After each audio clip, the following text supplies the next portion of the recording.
Hey everyone, today I'm looking at a game based on a cartoon from the classic 90s era of Nickelodeon. Will the nostalgia hold up?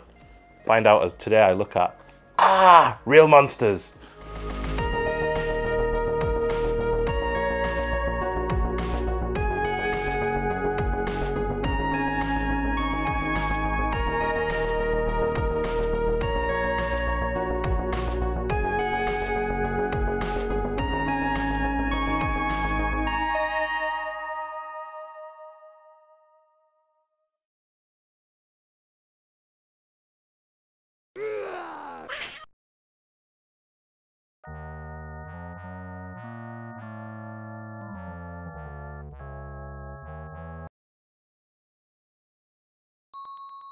Real Monsters was released for the Mega Drive and SNES in 1995.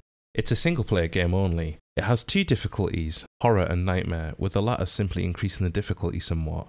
The game is based on the Nickelodeon show of the same name. Each level requires you finding an item for your teacher, the Gromble, and sometimes scaring a human before you exit the level. In the game, you utilise three of the main monsters from the TV show, Ickis, Oblina and Crumb.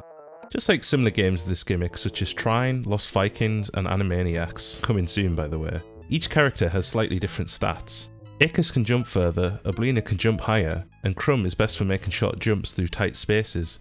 Mostly I find myself using Ickis as he's generally a good all-rounder and the other characters' weaknesses just don't make it worth sticking with them. Oblina may be able to jump higher, but she can't get through tight spaces with spikes without getting hurt.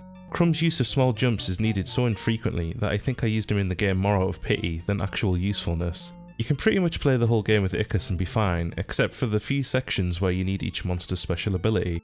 Depending on the current monster you have selected, you can perform a special ability. With Ickis you can swing across the screen and reach platforms that are far away.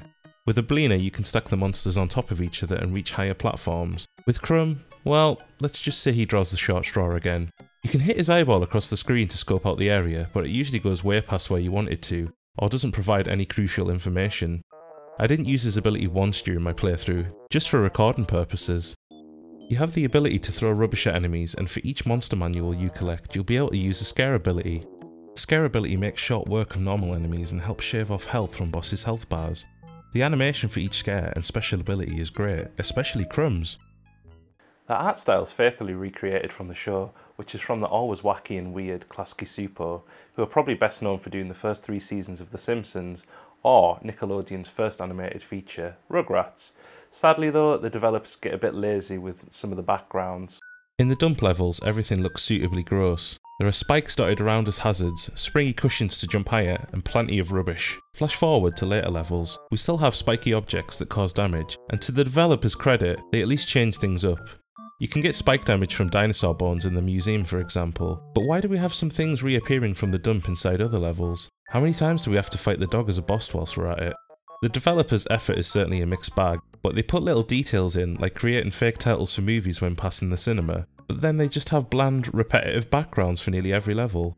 It's just such a shame after all the effort they've put into the characters. Even the enemies look great, and whilst they're also reused quite often, it's still a treat to see the effort put into making them look good. I would have loved to see more variety in the enemies and traps. In the show for example, the monsters are in awe of lava lamps. It would be a nice change from the usual projectiles from enemies, having some sort of item that paralyses you if you get too close, making you easy pickings. However, the main enemies we have in the game are rats and birds. Now it's usually a given that any game that birds are featured in, they're the most annoying enemy, and usually that rule would apply here if it weren't for the rats. They're tiny, which makes it easy for them to hide somewhere without you realising they're even there. Sometimes they're off screen, and by the time you've moved down, you're basically on top of them taking damage. This wouldn't be a big deal, but once you're hit, your temporary invincibility wears off so quickly that you usually get hit several more times, or worse, you can get stuck in a damage loop that you can't get out of. Not only are they sometimes unavoidable health leeches, but most of them can throw rubbish at you, with pinpoint accuracy. This feels cheap as hell, especially when you consider that when you throw rubbish at them, it usually flies over their head. The throwing of rubbish is one of the main mechanics in the game, something you're going to use most of the time, yet it's ridiculously unfair and clunky. If you want to hit something above you, you'll have to get in the right position and pray, because you can't throw straight up, just in an arc.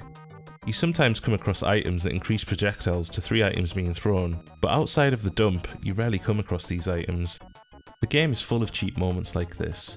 Sometimes it's not clear if certain items such as boxes are items that you can land on, get hurt by, or are just part of the background. There are platforms that you fall through for no reason at all. Sometimes there's sections where there's no way to avoid taking damage, and of course there's everyone's favourite, Leaps of Faith. Now, I mentioned Crumb's special ability earlier, but his ability to see further across the screen is no use as the eye flies way past where you want to see, and you can't aim it directly down either. The level design just comes across like the devs ran out of ideas halfway through, which is understandable considering the game has around 25 levels.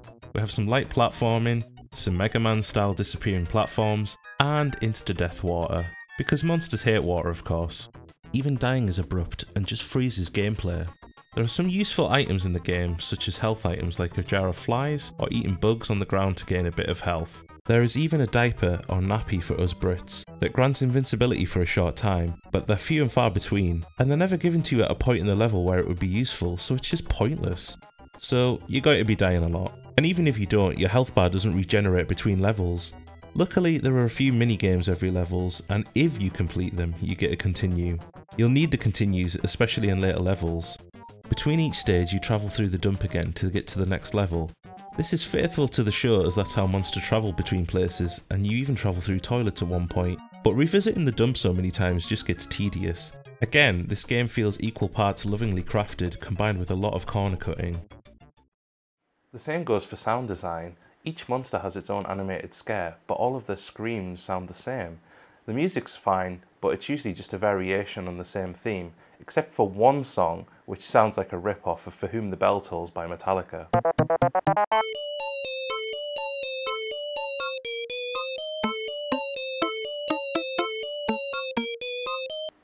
They went all out on the manual, however. Each level has its own description with tips on how to defeat enemies, bosses, and get past obstacles. You even get an introduction from your teacher, the Grumble. I am the Grumble. You may call me your Headmaster Grumbleness, sir. Your performance so far at the Monster Academy has shown you to be a disgusting pile of worm-ridden filth, and I'm darn proud of you. But you're going to have to prove yourself on your midterm exam if you want to call yourself a real monster. Ickis, Ablina, Crumb! You three will work as a team on this exam. You will stay together at all times and will receive a single gruesome grade on your prideful performance. For each portion of your exam, I will assign you a delightfully tasty bit of trash to find throughout the city and an unsuspecting human victim for you to scare. Your assignments will become increasingly terrifying, and to receive a passing grade, you must eventually scare even the surprisingly fright-free monster hunter. Remember, you Terra trainees collect only the finest trash and brush up on your most heart-stopping poses to be on your scary best behavior. I'm expecting a lot from you and your monstrous abilities. Any questions? No? Then get out there and petrify someone. That was a terrible impression of the Grumble. Shocking. Anyways, it's a nice touch, but I feel like it should have been added as part of the intro to the game, instead of the small scene that we actually get. You also get ranked at the end of each world, but it doesn't change the ending in any way. Some of the shortcomings aren't a huge issue in the SNES version, however. The controls are better for a start. Taking into account you only have 3 buttons on the Mega Drive controller, and 6 including bumpers on the SNES controller, it really makes a big difference. On the Mega Drive you have the A button, which is for the scare ability. Up plus A is the special monster ability, and down plus A is to swap monsters. It's so easy to waste one of your scares accidentally because of this overuse of the A button. The SNES controller, however, has its own dedicated button for every action in the game.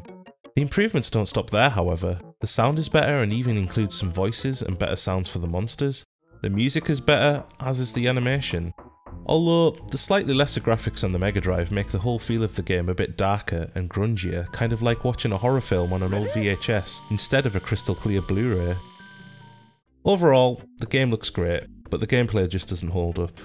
The developers decided to go with a 3-character system, but I feel like they didn't do enough with it. It would take watching just one episode to easily come up with ideas to make each character stand out. Why not make Ickis scared of the tougher humans like he would be in the show, so you'd have to swap in another monster? How about making Crumb have an area of effect ability that uses his odorous armpits to good effect? Ablina has the ability to shapeshift in the show, which could have made for some more interesting puzzle elements. Sadly, when you take the nostalgia goggles off, the game just isn't as fun as I remembered. Thanks for watching, and as always, at the end of the video I'm going to place the end screen of the game. If you enjoyed watching this series and want to see more, please consider subscribing. Thanks very much.